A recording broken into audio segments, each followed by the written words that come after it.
Bonjour Jacques Cartier. Bonjour. Alors, ces assises, une façon de reconnaître qu'il y a véritablement péril dans la demeure s'agissant de la santé en Guyane. Oui, vous savez, on connaît tous l'expression selon laquelle la santé est l'affaire de tous.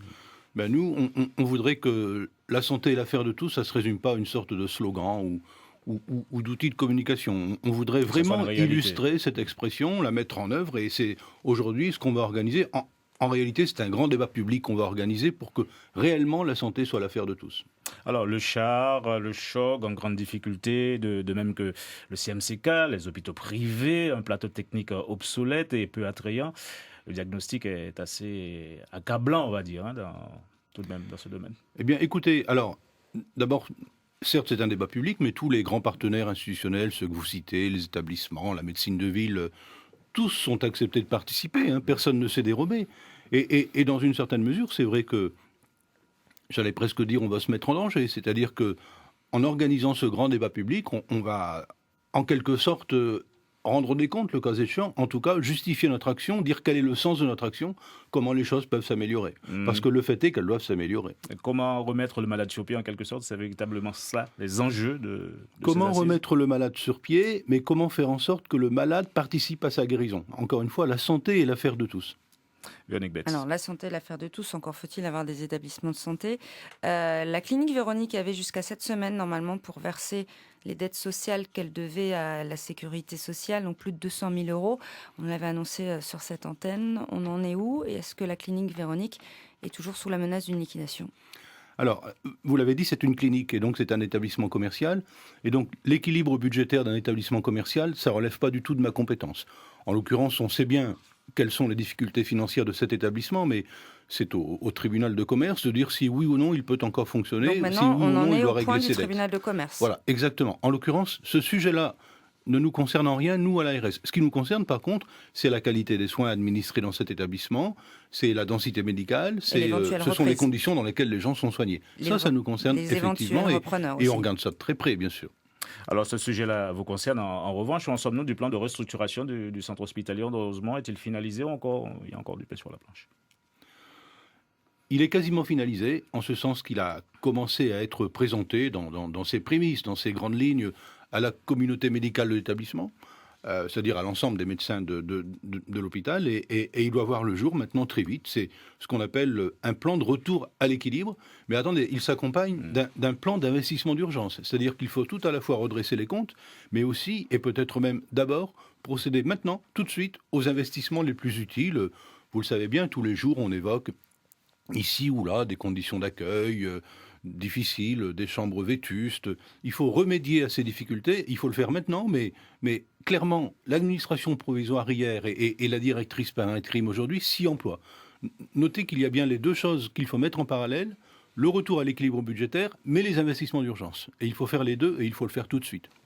Alors, autour à ces assises d'aujourd'hui, avec cette grande question, comment les politiques publiques peuvent-elles accompagner et gouverner les transformations du paysage de la santé au cours des années à venir? Des autorités publiques, on va dire, quelque peu impuissantes ces derniers temps, défaillantes. En vérité, vous le savez bien, ici c'est sans doute plus difficile qu'ailleurs, parce qu'ici, le recteur l'évoquait tout à l'heure, on a un problème de démographie qu'on ne rencontre dans aucune des autres régions françaises, y compris en Outre-mer. La pression de la démographie, ça crée un accroissement des besoins, et notamment des besoins de santé tels qu'effectivement, l'accompagnement est ici plus difficile qu'ailleurs. Mais ce n'est pas une raison pour baisser les bras, et au contraire, ça justifie qu'on en parle nombreux ce matin. Véronique Betts. Alors, en fin d'année, le parquet, le procureur disait que l'enquête sur les bébés prématurés qui étaient décédés à l'hôpital de Cayenne entre le mois de juin et le mois de septembre était, on va dire, quasi bouclée et que l'ARS devait avoir les résultats entre la mi-janvier et la fin janvier. Est-ce que vous avez ces résultats et quels sont-ils? Alors, je n'ai pas de retour de judiciaire. Encore une fois, à l'époque et avant même l'enquête judiciaire, on avait, vous vous en souvenez, ici même d'ailleurs, en tout cas à gros traits, rappelé quel était l'état de la situation après ce drame qui nous avait beaucoup marqué.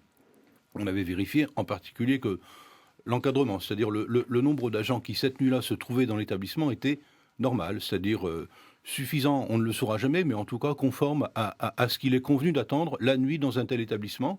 Et en conséquence, le sujet, c'était... Vous parlez de l'EHPAD, là? Je parle de l'EHPAD. Oui. Et en conséquence, le sujet, c'était comment l'incendie a-t-il pu se produire d'abord, puis prospérer, et comment ce résident a-t-il pu en mourir sans qu'on l'entende, sans qu'on s'en émeuve, sans que la surveillance qu'on doit aux résidents n'ait été efficace. C'est cette question-là la question de fond.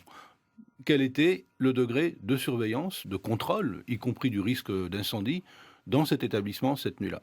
Alors, actualité oblige, j'imagine que la question du sérum antivenimeux sera certainement abordée au cours de ces assises, l'occasion d'un état des lieux de la recherche sur ce dossier. Vous avez raison, d'ailleurs, comme tous les autres sujets qui ont frappé l'actualité ces derniers temps, c'est un sujet très douloureux. Hein. Je ne voudrais pas qu'il y ait d'un côté, vous savez, la technostructure, comme on dit, hein, c'est-à-dire les gestionnaires hospitaliers, l'ARS, les médecins, drapés dans leur certitude, d'un côté, et puis de l'autre, une population qui s'estime mal entendue, mal soignée, maltraitée. Et ce sujet illustre bien le risque que, effectivement, on crée une fracture entre ces deux tendances. Il faut absolument faire le contraire, en l'occurrence. Il faut absolument que les parties s'entendent. Là, le sujet, on l'a bien compris, c'est pourquoi pas de sérum. Alors qu'il y en avait avant. Alors qu'il y en avait avant. La réponse, elle est tout à la fois simple et en même temps dramatique. La réponse, c'est on n'a jamais été capable de démontrer l'efficacité du sérum. Pas plus à Cayenne qu'à Saint-Laurent-du-Maroni, pas plus dans les pays tiers qu'en Guyane. Le sérum n'est pas efficace si on lit les publications scientifiques, y compris les plus récentes. Mais une fois qu'on a dit ça, on n'a rien dit du tout. C'est-à-dire qu'il faut continuer de creuser la question. Clairement, ça a été dit, mais dans les tout prochains jours, moi, je vais réunir... Alors les vrais... Est-ce qu'à l'avenir, concrètement, il y aura des études, des recherches sur... Exactement. Voilà. Mais M. Torres, quand on dit à l'avenir, c'est même pas à l'avenir. À mon avis, c'est tout de suite. On va réunir les meilleurs spécialistes de la question. Il y en a en Guyane, il y en a en Martinique, il y en a en métropole. Le centre antipoison le plus performant sur la question des sérums, il est à Angers. Bon, et ben en l'occurrence, tous ces gens, on va les réunir, mais très vite, hein, vraiment très vite, dans les prochaines semaines. Et ils nous diront quel est aujourd'hui, l'état actuel des connaissances. Et s'il faut remettre sur l'établi la question du sérum, alors on le fera, mais on le fera sans état d'âme. Des assises en tout cas très attendues, d'où ce changement de lieu. Hein. Vous passez de la mairie de Rémy-Montjoly à l'Ancre, beaucoup plus grand.